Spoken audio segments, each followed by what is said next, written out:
The funny thing about working in a van is that every upside is also a downside, and the other way around. The sun might kiss you awake right by a magical lake, but that also means the sun decides when you wake up, and the mosquitoes decide when you go to bed. As a solo indie game developer, it has profoundly transformed my life. But let's back up. Last summer, I decided to take a year off my job. I'd been making video games as a side gig for a few years, and I felt like throwing myself into that.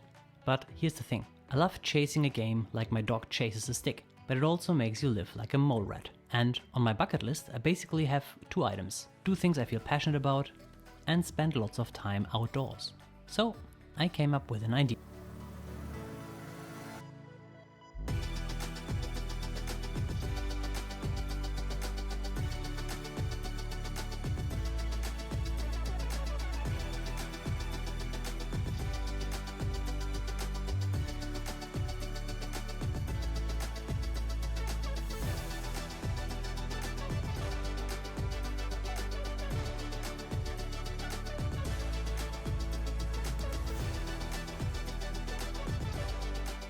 For the kind of games I make, a laptop is all I need for most parts of the job. So rather than a dedicated desktop setup, we built a few flexible workstations that can double as breakfast table or nightstand or whatever else you need. None of these setups has excess comfort, which has actually been a good thing, because after a while my body will get achy and remind me to switch position, which will remind me to take a short break, which will remind me to drink some water. All those things that you forget when your ass is planted in a comfy office chair. As for the 3 main resources every game dev runs on, internet, electricity and coffee, none of that I found to be a challenge. Here in Sweden you get lightning fast mobile internet under every rock, so a mobile hotspot usually has me covered. When it comes to coffee, I prefer being on a drip, but that's apparently not medically sound, so I'm using an AeroPress instead. And as for electricity, this van literally has a small Tesla in the back. The previous owner installed not 1 but 2 Tesla modules, so we would have enough juice to drive a Model 3 for about 50 kilometers. And since my laptop isn't quite that hungry, I could easily work off grid for a week or 2 on a single charge. Now that's not to say there aren't any issues. The most obvious one is space. I'm fairly tall, and if I'm not constantly Marie Kondoing everything, it quickly becomes a Hobbit house situation.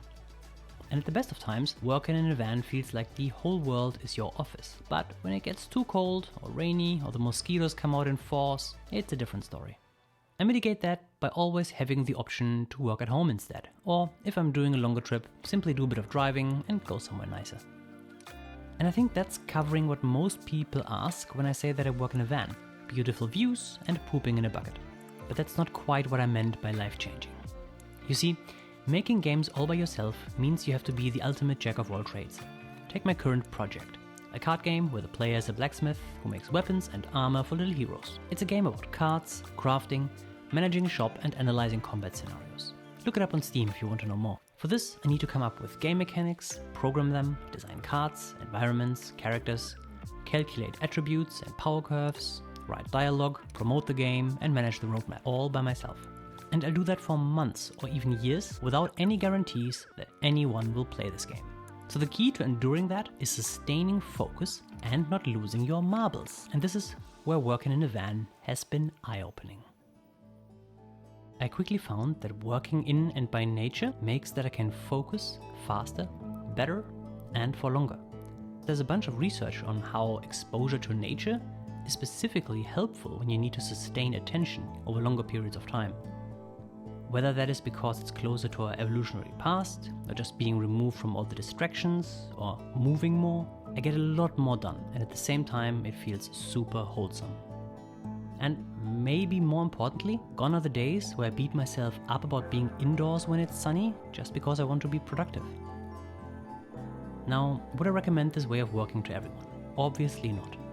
Doing something out of the ordinary means that you're taking a risk, however small. The trodden paths do offer the least friction and the highest security. That's why they've become the trodden paths. So the decision when to look for a new path is a highly personal one. Pushing that on others would be like giving them my favorite pair of climbing shoes without knowing their size or if they like climbing at all. But my goal here was to do something I'm passionate about while leading a more natural life. And working in a van was simply a way of extending my toolkit to navigate life in a way that feels fulfilling to me.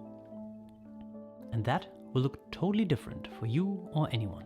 So I won't recommend that you go and make games in a van, But what I will do is encourage you to think about what that could look like for your goals. And if you want to chat about my setup or know more about the game I'm making, there's a link to my Discord in the description, or you can check out this video.